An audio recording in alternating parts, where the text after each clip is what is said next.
Y tenemos que avanzar en el recorrido de Latinoamérica. Nos llama Carmen Alvarado en Perú y nos cuenta los detalles de último instante. Adelante, Carmen, cuando quieras. ¿Cómo te va, Andy? Muy buenas tardes. Seguimos transmitiendo desde la capital peruana en vivo y en directo para todos ustedes. Y ahora me encuentro con otra voz autorizada, Ramiro Escobar, internacionalista, también catedrático de la Universidad Católica del Perú. Y del tema que precisamente te estaba contando en los titulares y también en la actualización de la información. En cuanto a lo que ha dicho Harold, me refiero al canciller, del Perú, Javier González Olechea, que en la mañana se ha pronunciado acerca de este predictamen que se está viendo en el Congreso de la República del Perú sobre pues la fiscalización que debería recaer sobre las ONGs. ¿Esto es positivo? ¿Esto es negativo? ¿Cuál es la lectura? Y también, ¿cuál es el discurso que se está comenzando a dar en la comunidad internacional al respecto? Pero para poder analizar esto, vamos paso a paso. Voy a entrevistar en estos momentos a Ramiro. Y Ramiro, un placer estar contigo nuevamente. ¿Cómo te va, Ramiro? Gracias por la invitación. A ver, de toda la lectura, de todo el texto que se ha dado a conocer de este predictamen, porque todavía hay un largo trecho por recorrer, hay que decirlo claramente, ¿cuál de todos esos puntos consideras que son los más cuestionables? En cuanto a lo que han dicho varios parlamentarios sobre la fiscalización, en cuanto, por ejemplo, que se pueda transparentar los fondos, etcétera. Bueno, lo primero que hay que decir es que hay muchas personas que están diciendo que las ONG no dan cuentas de nada, que lo esconden todo, y eso es completamente falso, ¿no? La cooperación internacional no funciona así, no es que le dan dinero a una institución y no da cuenta de nada, eso es falso, ¿no? Lo que pasa es que hay como una leyenda urbana de que las ONGs hacen lo que quieren y es imposible que 16 embajadas protesten por un cambio en esta ley si es que eso está ocurriendo, ¿no? O sea, si es que ocurriera que se da la plata y no se da cuenta de nada, entonces, ¿por qué protestarían 16 embajadas, ¿no? Si es que hubiera tales irregularidades? Están protestando o están tomando distancia de esta posibilidad de cambiar la ley, porque obviamente la cooperación internacional funciona con supervisión no solo dentro del país, sino por parte de los países o las agencias que dan el dinero para determinados proyectos. Lo que ocurre es que la ley está tratando de fiscalizar no el dinero exactamente, sino lo que hacen las ONGs. Y hay que entender algo que mucha gente creo que tampoco entiende, y es que ¿de dónde surgen las ONGs? La primera ONG o la primera institución que podría denominarse o parecerse a lo que es hoy una ONG es la Cruz Roja. Y la Cruz Roja surge en el siglo XIX para hacer lo que el Estado no hace. ¿Qué es lo que los Estados no hacían en ese momento? Había guerras y entonces había la pésima costumbre que dura hasta ahora, ¿no? De que los miembros de un ejército solo curaban a los muertos o heridos de un solo lado, de su ejército, y no los del otro. Entonces, Henry Dunant, el fundador de la Cruz Roja, dice, tiene que haber una institución que haga lo que los estados no van a hacer, es decir, curar a todo el mundo, ¿no? Tratar de salvar las vidas de todo el mundo. De acuerdo a las teorías políticas o sociológicas, las ONG son el tercer sector. Uno es el Estado, otros son las empresas y otros son las ONGs que representan a la sociedad civil. Tienen que hacer lo que el Estado no va a hacer. Entonces, lo que está diciendo la ley es nosotros vamos a monitorear lo que van a hacer y no vamos a permitir, que es un poco el mensaje de esta ley y el fraseo que hay en el proyecto, que cambien ciertas políticas públicas o que supuestamente sean para fines ambientales y se dediquen a otras cosas. Bueno, es que hay veces, hay ocasiones en las que las políticas públicas son cuestionables. Claro, pero Ramiro, ahí yo me quiero ceñir un poco al texto que hemos leído también, y una parte que se habla de activismo político, ¿no? Y Javier González Olechea hoy en la mañana habló de injerencia, ¿no?, de algunos países sobre decisiones que aún incluso están en proceso dentro del Parlamento Nacional, eso por un lado.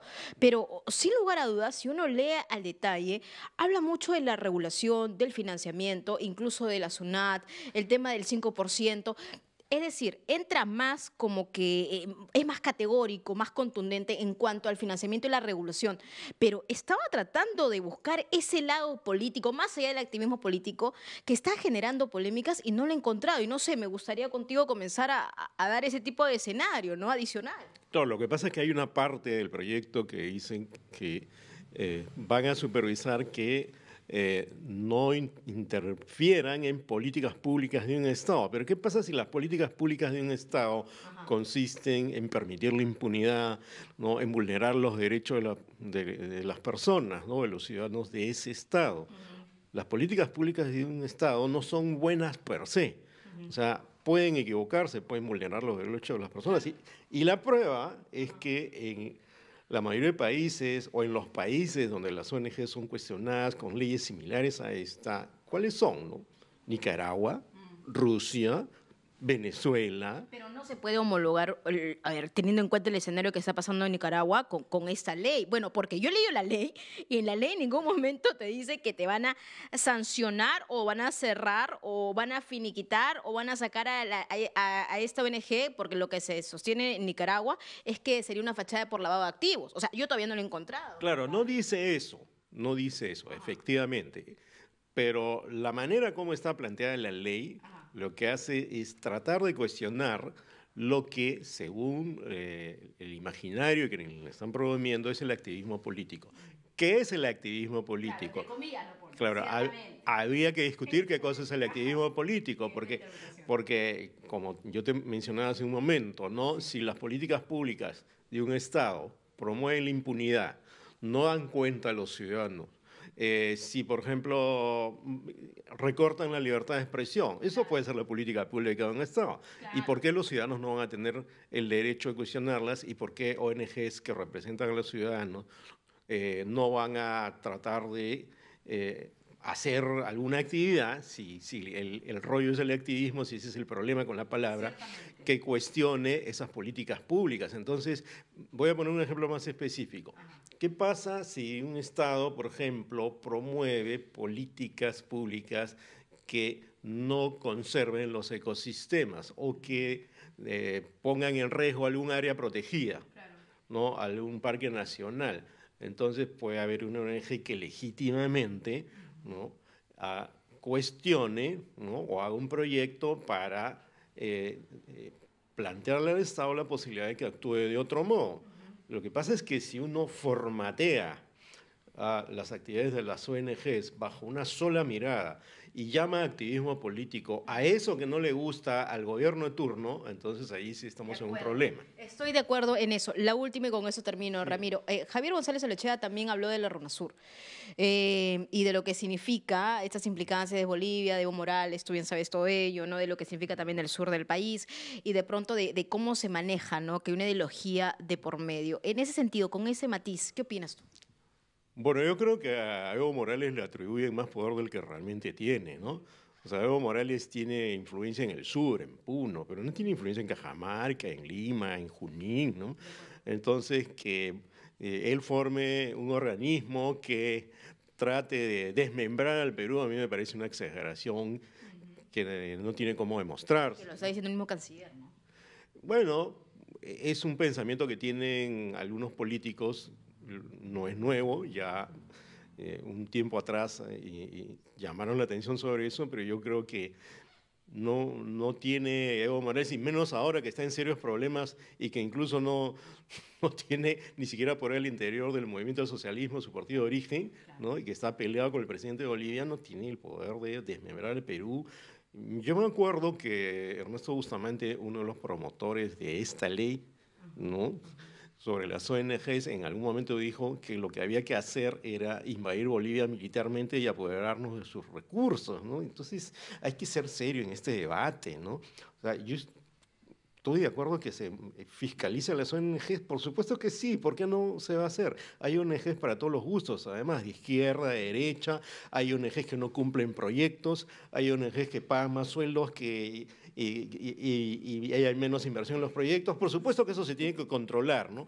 Pero poner, digamos, el foco sobre ellas porque supuestamente están haciendo un activismo político que no les corresponde, es muy problemático, porque un activismo político fuera de lugar sería, digamos, a interpretación del gobierno de turno, ¿no? Eso es lo que ha pasado en Venezuela, ¿no? No me gusta lo que están haciendo, entonces se van, ¿no? O en Nicaragua es el ejemplo extremo. En Rusia hay decenas que están fuera de la ley, ¿no? Entonces yo creo que hay que pensar poco más de calma, ¿no? 16 embajadas que están en el Perú no van a ser tan insensatas como para lanzar un comunicado sobre algo que, digamos, no va a provocar ningún efecto. Si están preocupadas es porque han visto la letra de la ley y la letra de la ley implica un riesgo, pues. Claro, porque también estamos hablando de transparencia en el sentido, por ejemplo, si hay organizaciones no gubernamentales que ayudan, por ejemplo, en temas que no toca el Estado, pues también sería bueno conocer al detalle cómo se va el dinero, cómo se va destinando el dinero y también si es que ese dinero realmente va para ese fin. Pero como tú lo has explicado, Ramiro, pues ya hay canales de transparencia para conseguir esa información, ¿no? Esa fiscalización ya ocurre, no es que el dinero viene y no hay ningún control, ni que tampoco el que da el dinero finalmente no monitorea nada. Además hay una cosa que hay que tener en cuenta, ¿no? El Perú no es ahora un gran, digamos, un territorio que capte mucha cooperación internacional. Nosotros, a pesar de los problemas que yo creo que hay acá, somos vistos ahora casi como un país de renta media, ¿no? La mayor parte de la cooperación ahora está en el África, está en Haití, ¿no? Entonces, no viene tanta dinero de cooperación internacional como antes, pero viene, yo creo que es justo que venga para, por ejemplo, promover los derechos de las mujeres, para cuestiones que tengan que ver con el medio ambiente. Se necesita mucho apoyo. Y Ramiro Escobar, yo te agradezco mucho por tus impresiones, por tu comentario, siempre tan acertados. Ramiro Escobar, internacionalista, también profesor de la Universidad Católica del Perú, estuvo con nosotros aquí en DNews. Alvarado, quiero agradecerte y agradecerle a nuestro invitado por estas palabras. Tengan ambos una buena jornada.